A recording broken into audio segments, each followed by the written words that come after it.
छत्तीसगढ़ के अलग अलग जिलों से हमारे रिपोर्टर्स के साथ शहर संग्राम छत्तीसगढ़ टुडे पर।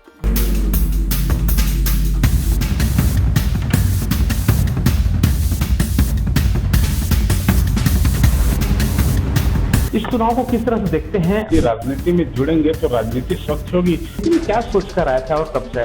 मेरी बहुत ही दिली तमन्ना है कि छोटे लोगों का दुख और दर्द को समझना। क्या लगता है इस बार चुनाव में मुद्दा क्या है आपका? यदि मैं पार्षद बनता हूं तो मेरी सबसे पहली प्राथमिकता रहेगी उस खेल मैदान को 24 घंटा वहां पर एक गार्ड उपलब्ध कराया जाए और असामाजिक तत्वों का जो जमावड़ा वहां होता है दिन ढलते ही वो जमावड़ा बंद हो। नमस्कार, आप देख रहे हैं छत्तीसगढ़ टुडे। मैं हूं किशोर साहू। नगरीय निकाय चुनाव को लेकर चुनावी सरगर्मी बढ़ गई है और हमारे साथ आज वार्ड नंबर 11 के भाजपा प्रत्याशी राजू पटेल जी है, जिनसे हम जानने का प्रयास करते हैं किस तरह से वो चुनाव लड़ रहे हैं और किन मुद्दों को लेकर लड़ रहे हैं। सबसे पहले पटेल जी, छत्तीसगढ़ टुडे पर आपका स्वागत है। धन्यवाद आपका। इस चुनाव को किस तरह से देखते हैं और चुनाव में जब आप आए हैं, चुनाव मैदान में उतरे हैं, तो क्या सोच कर उतरे? राजनीति को लेकर आम मानव में एक धारणा है कि बहुत अच्छे लोगों का इसमें इन्वॉल्वमेंट नहीं रहता। मेरा मानना है कि अच्छे लोग भी यदि राजनीति में जुड़ेंगे तो राजनीति स्वच्छ होगी और समाज के कल्याण के लिए कुछ कर पाएगी। और वैसे भी हम लोग काफी सोशल एक्टिविटी करते हैं और मेरा ये लगभग तीसरा टर्म है। पहले मैं पूर्व में 2 बार वार्ड नंबर 12 से लड़ चुका हूँ। लास्ट इलेक्शन में कांग्रेस के पूर्व नगर पालिका अध्यक्ष रामजी भाई पटेल को हराया था। पूरी ताकत झोंक दी थी पूरी कांग्रेस पार्टी ने, उसके बावजूद पराजित नहीं कर पाए थे। हमारे काम को लेकर आम पब्लिक में काफी विश्वास है, जिसको देखते हुए मुझे विजय दिलाए थे और अभी मैं पुनः अपने होम वार्ड नंबर 11 से लड़ रहा हूँ। राजनीति में क्या सोच कर आया था और कब से? मेरी बहुत ही दिली तमन्ना है कि छोटे लोगों का दुख और दर्द को समझना, और मुझे बड़ी खुशी होती है जब मैं किसी के काम आ पाता हूँ। हम लोग मानव सेवा संस्थान के माध्यम से भी काफी सामाजिक कार्य कर रहे हैं और इसका भी बहुत अच्छा रिस्पॉन्स मिला था और आम पब्लिक में हमारे को लेकर काफी भरोसा है। मेरा सवाल का जवाब नहीं आ पाया, आप राजनीति में कब से आए हैं? राजनीति में मैं 1996 से हूँ। 97 में मेरे को युवा मोर्चा का अध्यक्ष बनाया गया था, शहर अध्यक्ष बना था और तब से लेकर मैं लगातार सक्रिय राजनीति में हूँ। लास्ट लोकसभा चुनाव का भी क्या बोलते कार्यालय प्रभारी रहा हूँ बालोद शहर का। क्या लगता है इस बार चुनाव में मुद्दा क्या है आपका? मुद्दा जो है, बालोद जो विकास करना चाहिए था जिस तीव्रता से, वो पूर्णतः एकदम भ्रष्टाचार से लोथ-प्रोथ होकर विकास एकदम थम सा गया है।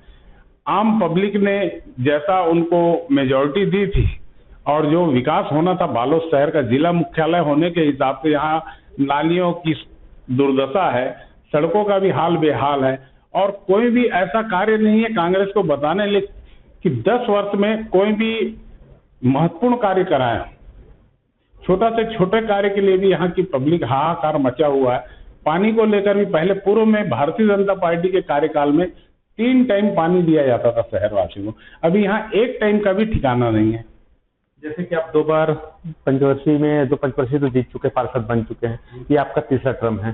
कुछ मास्टर प्लान है क्या वार्ड को लेकर? जैसे कि आप वार्ड को लेकर जैसा कि एकमात्र शहर का जो खेल मैदान है मेरे ही वार्ड में आता है, उस वार्ड की दुर्दशा, स्टेडियम की दुर्दशा को देखकर मेरे मन में क्या बोलते शुरू से सोच रही है कि एकमात्र स्टेडियम होने के बाद उसका रखरखाव जैसा होना चाहिए वैसा रखरखाव हो नहीं पा रहा है। यदि मैं पार्षद बनता हूं तो मेरी सबसे पहली प्राथमिकता रहेगी उस खेल मैदान को 24 घंटा वहां पर एक गार्ड उपलब्ध कराया जाए और असामाजिक तत्वों का जो जमावड़ा वहां होता है दिन ढलते ही वो जमावड़ा बंद हो और सभी की सैर करने वाले और खिलाड़ियों के लिए वहां पर लाइट की व्यवस्था करवाऊंगा।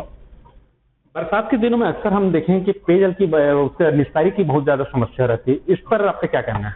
निस्तारी को लेकर बालोद शहर में वैसे भी कोई मास्टर प्लान बना हुआ नहीं है और कागजों में जो बना है वो धरातल में उतर नहीं पाया।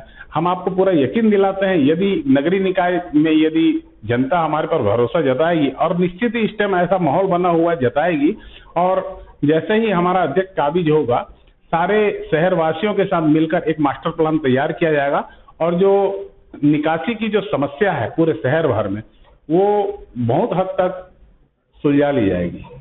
मैं जानना चाहूंगा आपकी नजर में से कौन कौन सी समस्या दिखता है जिसको करने की जरूरत है नगर पालिका क्षेत्र में? नगर पालिका में वैसे तो सबसे महत्वपूर्ण कार्य है साफ सफाई और सीसी रोड, सीसी नाली और पेयजल। पेयजल यदि जो व्यक्ति समय में 3 टाइम यदि पानी की आपूर्ति यदि अपने नागरिकों को कर पाया तो उसका कार्यकाल मेरा मानना है कि काफी सफल गिना जाएगा। यदि हम मूलभूत सुविधा ही यदि उपलब्ध नहीं करा पाएंगे तो उसका कोई औचित्य नहीं है उस पद में हमें बने रहने का। जनता को आप क्या कहना चाहेंगे, आपको वोट क्यों दे? जनता को मैं पूरा विश्वास दिलाऊंगा कि भारतीय जनता पार्टी के पूर्व में भी जो 3 अध्यक्ष हुए, यज्ञदत्त शर्मा जी, राकेश यादव जी और लीला शर्मा जी, उनके कार्यकाल को यदि याद किया जाएगा तो तीनों के कार्यकाल में जो जल है वह लगभग तीनों टाइम दिया जाता था गर्मी के दिनों में, जिससे पानी की एक बूंद भी समस्या नहीं होती थी। तांदुला के तट के किनारे बसा यह शहर पानी के लिए तरसता है। आज की दिन में बड़ी दया आती है। कल बीजेपी और कांग्रेस दोनों ही पार्टी ने घोषणा पत्र भी जारी किया है। कांग्रेस का घोषणा पत्र जहां तक आप देखे होंगे उसमें जो आवारा और मवेशी सड़कों पर जो बैठते हैं उसको लेकर कुछ विशेष पहल अपनी अध्यक्ष बैठने पर उन्होंने कहा कि हम ईश्वर पहल करेंगे। क्या लगता है 10 साल में चीज होना चाहिए था और 5 साल तो उनकी सरकार भी रही है।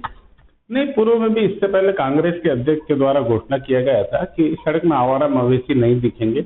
डैम के किनारे भी उनके लिए एक कैंपस बनाया गया था, वहां एक गाय भी उपलब्ध नहीं है। पूर्व में कुछ गायों को वहां रखा भी गया था तो उनके चारे की व्यवस्था, पानी की व्यवस्था नहीं की गई थी, जिसको देखकर कहीं ना कहीं ये पाप के भागीदार बन रहे हैं और वहां गायों को ले जाना बंद कर दिया। और आज पुनः वापस पूरे रोड में गायों का जमावड़ा लगा रहता है, जिससे आए दिन छोटी मोटी दुर्घटनाएं घटती रहती है।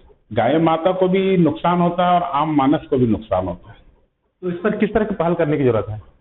यहाँ पर जो आवारा पशुओं के लिए डैम के किनारे में जो स्थान बनाया गया था गौशाला, वहां पर गायों को ले जाकर आवारा पशुओं को वहां पर क्या बोलते रखा जाएगा और उनके लिए चारा की और पानी की भरपूर व्यवस्था की जाएगी, जिससे गौ माता भी हमारी सेफ रहे, जो पूजनीय है, और आम मानव के लिए भी क्या बोलते सुरक्षा रहे। चुनाव के लिए जो बिल्कुल वजह है, निर्वाचन आयोग ने जो डेट दिया, डेडलाइन जो दिया है, वो बेहद कम समय के लिए दिया है। क्या आप इस कम समय में जनता के बीच पहुंच पा रहे हैं? कम समय देना तो ऐसा है कि मेरा मानना है कि समय बहुत मिला है। नगरीय निकाय के लिए 10 से 12 दिन काफी होते हैं और 10 से 12 दिन में ये दर्शाता है जो जीतता है वो 5 साल एक्टिव रहता है, वही पर्सन यहाँ पर रिजल्ट लेके आएगा। क्योंकि चुनाव में तो समय समय में कई ऐसे नेता होंगे जो अचानक सीजन में उठते हैं और वापस 5 साल के लिए गायब हो जाते हैं। जनता के बीच 5 साल जो बना रहेगा वही। क्या लगता है, मेरा लास्ट सवाल है, क्या लगता है वार्डवासी आपको जनादेश देंगे? बिल्कुल, मैं एकदम आश्वस्त हूँ। मैं इसलिए आश्वस्त हूँ, मेरे काम के प्रति लोगों का भरोसा है। मेरे द्वारा जो पूर्व में भी कार्य किया गया है, मेरे समाज के अंतिम पंक्ति तक की सोच है, जैसा कि हमारे माननीय अटल बिहारी वाजपेयी जी, नरेंद्र मोदी जी की जो सोच है, अंतिम पंक्ति में खड़ा व्यक्ति भी किसी भी समस्या से न जूझे, और मेरी भी पहली प्राथमिकता अंतिम व्यक्ति तक पहुंचने की है। तो ये है राजू पटेल जी, जिन्होंने कहा कि जो वार्ड अंतिम व्यक्ति है उन तक भी जो सुविधाएं हैं वो पहुंचनी चाहिए, सरकार की जो योजनाएं हैं वो भी पहुंचनी चाहिए, और पूरे दमखम के साथ अपने वार्ड में जनसंपर्क कर जो जनादेश लेने का प्रयास करें। अब देखने वाली बात होगी 15 तारीख को जो रिजल्ट आएगा, क्या वार्डवासी जनादेश राजू पटेल जी को दे पाएंगे या नहीं। किशोर साहू, छत्तीसगढ़ टुडे, बालोद।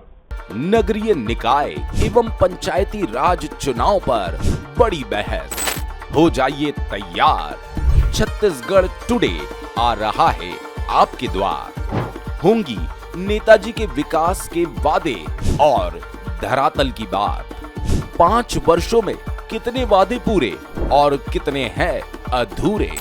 वार्ड में विकास या विकास के नाम पर हुआ भ्रष्टाचार। वार्ड में नालियों की सफाई या गंदगियों का अंबार। सड़क, बिजली और पानी की क्या है हालात।